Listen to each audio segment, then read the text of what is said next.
మోదీ గుండెలో బండికి ప్రత్యేక స్థానం ఉందని యూత్ ఐకాన్ సంజయ్ అని కొనియాడారు.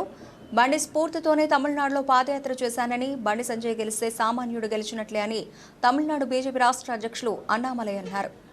హుజరాబాద్ నియోజకవర్గంలోని జమ్మికుంటలో జరిగిన బీజేవైఎం ఆధ్వర్యంలో నిర్వహించిన యువ సమ్మేళనంలో తమిళనాడు బీజేపీ రాష్ట్ర అధ్యక్షులు అన్నామలై మాట్లాడుతూ, ప్రధానమంత్రి నరేంద్ర మోదీ గుండెలో బండి సంజయ్ కుమార్ కు ప్రత్యేక స్థానం ఉందని తమిళనాడు బీజేపీ రాష్ట్ర అధ్యక్షులు మాజీ ఐపీఎస్ ఆఫీసర్ అన్నామలై అన్నారు. దక్షిణ భారతదేశంలో బీజేపీని బలోపేతం చేసేందుకు బండి సంజయ్కు జాతీయ ప్రధాన కార్యదర్శి పదవి ఇచ్చారని చెప్పారు. బండి సంజయ్ చేసిన పోరాటాలు దేశానికి ఆదర్శమయ్యాయన్నారు. సంజయ్ పాదయాత్ర స్ఫూర్తితోనే తమిళనాడులో తాను పాదయాత్ర చేపట్టినట్లు తెలిపారు. జాతీయ పార్టీకి రాష్ట్ర అధ్యక్షుడిగా ఉంటూ ప్రజా సమస్యలపై అలుపెరగని పోరాటాలు చేసి లాఠీలు కేసులకు భయపడకుండా జైలుకు వెళ్లిన చరిత్ర సంజయ్కే సొంతమన్నారు. బండి సంజయ్ గెలిస్తే సామాన్యుడు గెలిచినట్లేనన్నారు.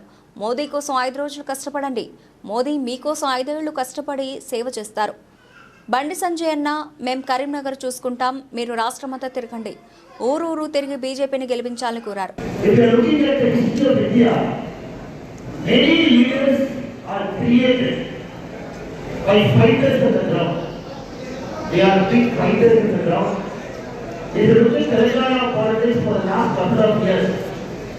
Telangana has given not only a leader for Kalinagar, it has given a leader for South India, it is Bandi Sanjay. If you can say one person in Telangana who was able to bring the BRS government down, it is Bandi. Who fought. Every single day he fought. In fact, Tamil Nadu already the Yatra model. Then our Yatra, Yenpan, Tamil Nadu, such a great Yatra. I never seen any political leader getting arrested. Every single day he is getting arrested for one or the other reason. Not allowing him to do Yatra. He was the person who broke open the BRS, which is his power. That is why, brothers and sisters, it is again very important. Bandi Anna has to bring a larger mandate, larger margin. Right now, his Bharatiya Janata Party is all India represented. Bandi Sanjay మాట్లాడుతూ, భారతదేశ సింగమలై మన అన్నామలై అత్యున్నతమైన IPS ఉద్యోగానికి రాజీనామా చేసి బీజేపీలో చేరి ప్రజా సమస్యలపై యుద్ధం చేస్తున్న నేత అన్నామలై. నిరంతరం పాదయాత్ర చేస్తూ కష్టాల్లో ఉన్న ప్రజలకు అండగా ఉన్న నాయకుడు. తమిళనాడులో బీజేపీ శక్తివంతంగా తయారు కావడంలో అన్నామలై కీలక పాత్ర పోషించారు. మేం పువ్వు గుర్తుపై ఓటేయాలని తిరుగుతూ ఉంటే సీఎం రేవంత్ రెడ్డి మాత్రం గాడిదగుడ్డు గుర్తు పట్టుకుని తిరుగుతున్నారు. కాబట్టి కాంగ్రెస్ కు ఓటేయాలనుకునే వాళ్ళు బ్యాలెట్లో గాడిదగుట్టు గుర్తు ఉంటేనే వేయండి. మోదీపై విషం చిమ్ముతున్న కాంగ్రెస్ నాయకులను చూసి జనం నవ్వుకుంటున్నారు.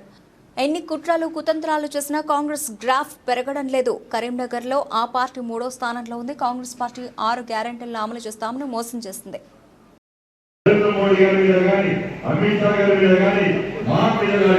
చేస్తున్న తప్పుడు ప్రచారాన్ని తిప్పికొట్టి ప్రజలకు వాస్తవ విషయాలు వివరించడం. కాంగ్రెస్ పార్టీ సమాజపడే ధరలు పెంచినమంటున్న కాంగ్రెస్ పార్టీ లేక కాంగ్రెస్ పార్టీ హయాంలో పెట్రోల్ ధర ఎంతలో ఇవాళ తెలంగాణ రాష్ట్ర ప్రజలకు వివరించాలి. ఇవాళ తెలంగాణ రాష్ట్రంలో ప్రజలకు వాస్తవాలు.